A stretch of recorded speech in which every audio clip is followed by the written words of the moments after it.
Bruce Lee is often called the father of modern MMA, but if he stepped into the octagon today against the best UFC champions, could he actually win? Bruce Lee's Jeet Kune Do philosophy was all about adaptability, efficiency, and real-world combat. He studied boxing, fencing, Wing Chun, wrestling, and even early forms of grappling and ground fighting, long before mixed martial arts became a recognized sport. But today's UFC fighters are highly specialized, with years of experience in wrestling, Brazilian jiu-jitsu, Muay Thai, and elite-level conditioning. So, how would Bruce Lee fare against today's best? Let's break it down. First, striking ability. Bruce Lee's speed, precision, and power were legendary. His one-inch punch generated knockout force from close range, and his footwork, borrowed from boxing and fencing, was faster and more fluid than most fighters even today. Against UFC champions like Conor McGregor or Israel Adesanya, who rely on striking, Bruce Lee's ability to intercept and counter could be a game-changer. But what about grappling and takedowns? This is where things get tricky. Bruce Lee respected grappling and even studied judo and wrestling, but he never competed under today's modern MMA rules. Fighters like Khabib Nurmagomedov and Jon Jones, who dominate with wrestling and ground control, could present serious challenges.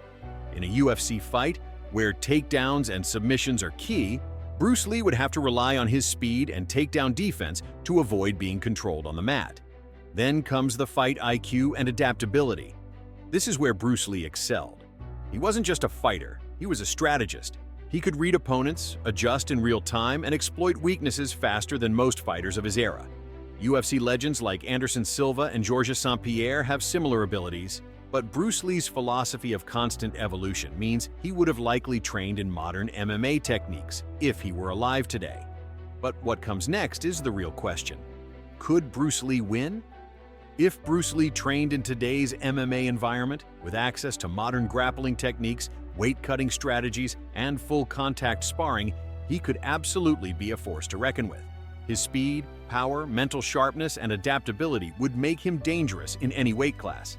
However, if he stepped into the cage as he was in the 1970s, without modern training in wrestling and BJJ, elite UFC champions could have the edge in a full MMA fight.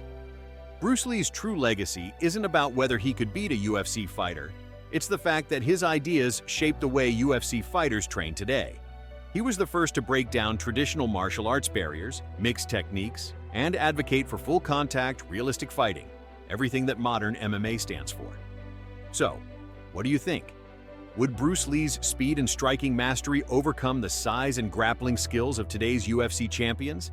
Let us know in the comments. Don't forget to like, subscribe, and stay tuned for more deep dives into martial arts legends.